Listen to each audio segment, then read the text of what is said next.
It's Sunday, February 9th, and it's about 10 o'clock, 2025. And against my better judgment, I decided to try this. Use one of these dang, I don't even know what they call it, sticks. But I'm out in the honey building. I'm pretty well caught up on my outside stuff for now, so I give a little walkthrough on what we're doing inside. The building isn't perfect right now. I mean, there's no honey being produced, so the floors are not perfect. But I'm going to give a little rundown on some of the equipment we use. So, I'm pretty well just a Lyson or Dedant person. I'm a big believer in buying once and crying once. So, when I first started, I'll probably get a little slack for this. So, as you see here, I make bourbon barrel honey, and that's where I store the bottles. I don't actually drink. I quit drinking when I was 21, and I'm pushing 55 years old. Thought I'd just put that disclaimer out there. I'm not a binge drinker. This is our Dedant Uncapping tank that we started off with. To me, it works great. And what I like about it most is it's kind of a multi-purpose. So you can use it to uncap your honey, but if your honey crystallizes in a bottle or a 5-gallon bucket, you can actually buy a heating element for it, which is right down in here. And then there's a tray that you can put in there. You can put water in this, and then you can decrystallize your honey and not have to worry about it. The downside is you can't have your labels on it. So it really works well. Actually, the tray is down underneath the cabinet here. This is the Lyson heated jacketed tank, but it's not water. I picked this up at the conference in here in Louisville, and it works off, I'm going to call it like heat tape. So from what I'm told by Lyson, there's heat tape all the way around the perimeter and on the bottom. And you basically plug it in. You don't have to worry about your distilled water or whatever water you're using evaporating, or really if a weld leaks, which can happen, you don't have to worry about anything like that. I haven't ever used it. The only thing I have to get used to is all the licensed stuff is in Celsius. I don't have a clue what 110 degrees in Fahrenheit is to Celsius, so I have to look it up every day. I also like how they use what I'm going to call tri-clamp fittings on everything. So you just basically unscrew it. You got a rubber gasket, keeps from leaking, makes it real easy to clean. This is a must if you do too much, or if you do very much bottling. This is the Lyson warming cabinet. Now I will tell you, they're a little pricey.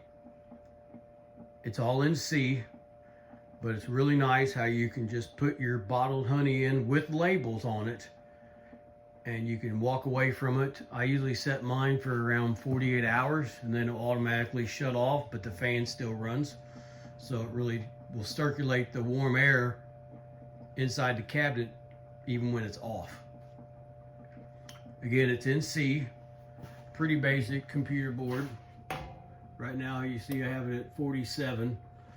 I have some honey I'm decrystallizing in, I'm gonna say 9-gallon or 9-pound buckets. So I'm just trying to speed it up, and then I mix it from time to time. It comes with 3 shelves, and I'll tell you right now, I spilt honey the other day, and the weather stripping's sticking. So that's my fault, not license. So it's got a heating element here with a fan. And I need to clean that up. Got the probe right here for the temperature. I got some honey in it. You can take, if I was doing little jars, I can put the 3rd shelf in there, but as you see, it's not gonna work there. The only complaint I have with this unit is the way it was packaged. You probably can't tell now, but when it's shipped here, it comes with a clear protective skin. But they put the protective skin on first, and then they put this top piece on. And you see on the bottom, well, you have to cut it off, but then you're risking using a razor blade against the metal. I don't think that's the correct way to do it. That skin, protective skin, should be assembled when everything is done, is my opinion. That's the only drawback, I think, with this Lyson cabinet. This underneath here is my dirty Lyson creamer. It's usually not this dirty, but I reskinned and insulated my barn, so there's dust. Everything has to be cleaned. I solely use this creamer for our hot spicy honey. That way I don't have to worry about anything. A little bit of ghost pepper powder goes a long, long way. So on this creamer here, I set it for 48 hours. So it blends the honey for 15 minutes, an hour, for 48 hours. After it's done, I bottle it. I put it in a wine cooler at 55 degrees. I do 2 weeks, and I'll explain why I do 2 weeks later and a little bit more into that. I just have it sitting on the floor because I was moving stuff around. This is also another Lyson cooler we use, or creamer we use. Same idea. I don't use heated tanks because I have other heated tanks, so I don't have the need for it. Plus I have the warming cabinet. I don't really need it to spend the extra money on the heated creamers. If you only have one tank, you might think about using a heated tank. That way it's multi-purpose. This is one I bought from a friend of ours a couple weeks ago, maybe a couple months ago. They had some issues, so they had to get out of beekeeping, so I bought this one. I've never used this one yet. You see it's not digital. I'm not sure how it works. So we make probably from 9 to 12 different flavors of creamed honey. So that's why we have more creamers than most people think you need. So we also use wine coolers. So after the honey blends for 2 days, we set these at 55 degrees for 2 weeks. Now there's always a debate, why 2 weeks? Well, I've had people reach out to me and say their honey is separated, which like the top skin will be liquid, the bottom will be kind of solid. I've never had that issue. So if it ain't broke, don't fix it. Another thing, if you decide to do creamed honey with flavors, is we only use powders for our flavoring.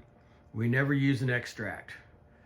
And the reason for that is, I know a lady that used to make cakes for Walt Disney, and I was trying to get a bunch of flavorings from her, and she said, I don't have anything to sell you. You don't want to use extract in your creamed honey. She said for 2 reasons.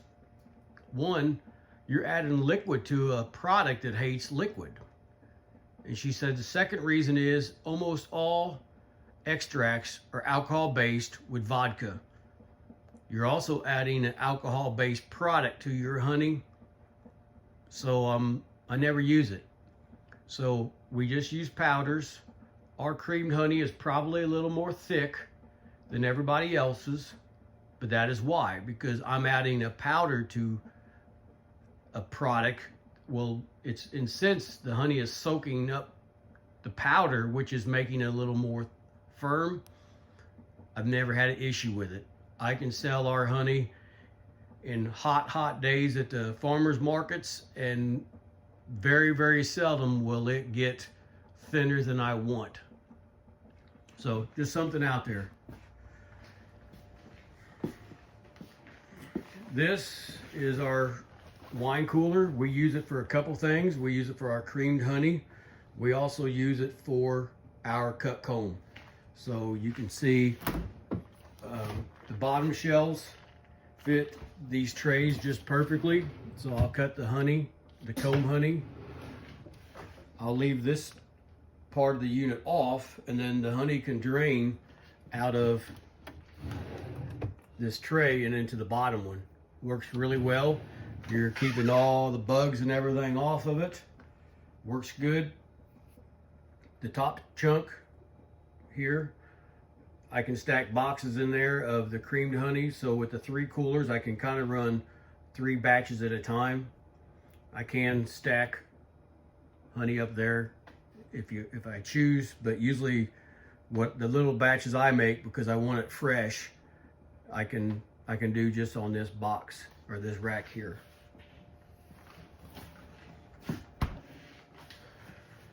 This is the Lyson automatic bottler and turntable. You can hook this hose up to either a 5-gallon bucket or your bottling tanks, and once this is primed, it will suck it out of a bucket even at a lower elevation. We don't do that. I just hook it up to my bottling tanks, and the bottling tanks are a little higher in elevation, so it feeds right in. The only drawback with this is it only really wants to do round bottles or jars.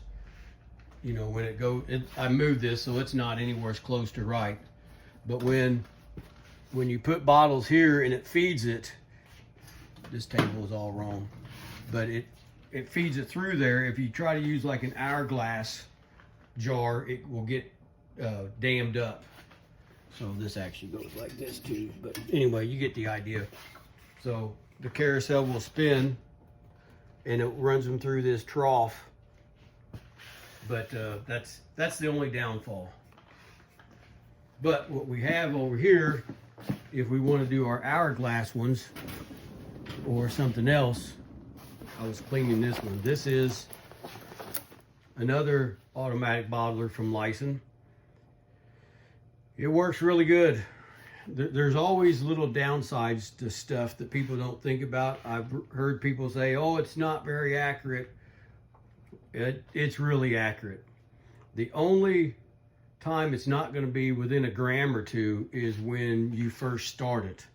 And that's because we'll just say if I have this hose hooked up to this tank, all this honey in this hose is probably at 70 degrees, but all that honey in that tank is probably 90. So when you shut your unit off, it's not going to be right, because the last time you used it is probably based off the temperature that's in the tank, not necessarily the temperature that's in the line. So after you fill this line back up with hot honey, it's going to be right on the money or within a gram or two. What I usually will do is I'll just have a bottle of honey, and I'll just, manually top them off until 3 or 4 bottles get through, and then it's right on the money. This is the Dedant 25-gallon bottling tank. It works great. It's dirty too. Everything's dirty in here. I add my water to this here, which is nice because you don't have to worry about being so accurate like some of those other tanks. Not much to say about it. You can see where the temperature is. It's got the element down here. You can see the fill line. Pretty well basic. We have another 25-gallon over here, same as the one I just showed you. Here in the corner, I'm not going to pull everything out, is the Dayton extractor.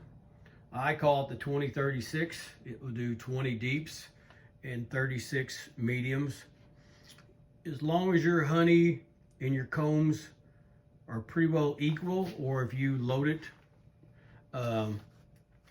not, what's the word I'm looking for? It has to be placed so it doesn't vibrate. Oh, I can't remember the word. This thing does not shake. If you had a frame that's full on one side and a frame that's empty on the other, it's going to take a little bit for the honey to sling out and level it back out. This, I'll get over here so we can see a little better, is the Lyson automatic uncapper. It's expensive, but it's nice. It saves time like you can never imagine. So on the back side of it, it's got a little trough where you set frames down through there, and you turn the heated knives on, and a chain will pull the frames in, and then it has a heated knife that cuts the wax off. You can set the knives how you want them. This unit does work a lot better if you use 9 frames in a box. If 10, you're going to be scraping a lot of honey off with your scratchings fork or whatever you choose to do. After the frames come out, there's a rail right here, and as the frames come out, it will push the frames down. I can't remember how many it holds, but it's at least 36, because that's what the Dayton holds. So I wait till this trough is full, and then I put them in there. It does have a drain right there that I hook up with a T, and then it will actually feed into the bottom of my Dedant clarifier. So this is a 3-stage clarifying tank. So what that does is basically collects the wax or the miscellaneous stuff that might be in your product. So the honey comes in the first holding tank, it raises up, and the wax will get hung up on this little shelf. The honey will go to the second trough, rise up, and some of the other fragments that it might have missed gets caught in the second one. And by the time it gets to the third compartment, which is underneath this float switch, it's pretty well perfect. That float will raise up. It's kind of like a toilet float. It will raise up.